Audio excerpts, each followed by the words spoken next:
श्याम अपने बुजुर्ग दोस्तों के साथ एक पार्क में बैठा हुआ बातें कर रहा था। बातें करते करते अचानक बातें रोटियों के बारे में होने लगी। तो श्याम अपने दोस्तों से बोला, जानते हो रोटी कितने प्रकार की होती हैं? किसी दोस्त ने मोटी कहा, किसी ने पतली कहा, किसी ने कुछ कहा, किसी ने कुछ कहा। श्याम बोला, नहीं दोस्तों, कर्म और भावना के आधार पर रोटियां 4 प्रकार की होती हैं। पहली सबसे स्वादिष्ट रोटी माँ की ममता और वात्सल्य से भरी हुई होती है, जिससे पेट तो भर जाता है पर मन कभी नहीं भरता। श्याम का दोस्त बोला, वाह दोस्त, क्या बात कही है, बिल्कुल 16 आने सच। पर शादी के बाद माँ के हाथ की रोटी कम ही मिलती हैं। श्याम बोला, हाँ वही तो बात है।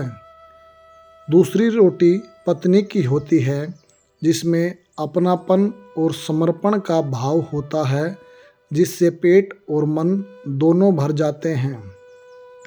श्याम का दोस्त बोला, क्या बात कही है यार, ऐसा तो हमने पहले कभी सोचा ही नहीं।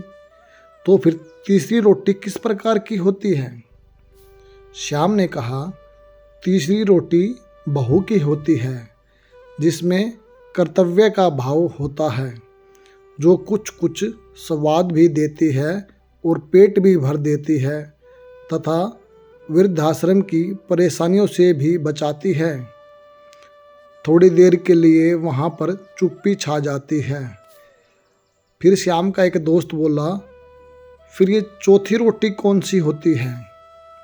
श्याम ने कहा, चौथी रोटी नौकरानी की होती है, जिससे ना तो इंसान का पेट भरता है और ना ही मन तृप्त होता है, और स्वाद की तो कोई गारंटी ही नहीं है।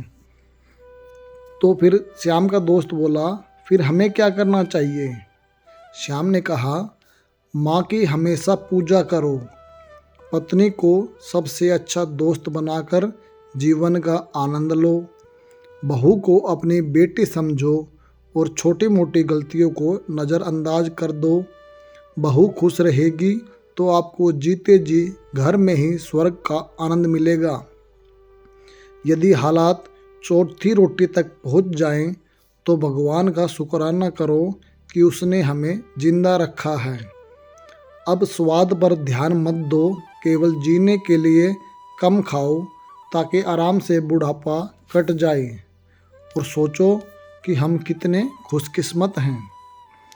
दुनिया अब बदल गई है। अगर आप नाराज़ होंगे तो लोग आपको मनाना नहीं बल्कि छोड़ना पसंद करेंगे।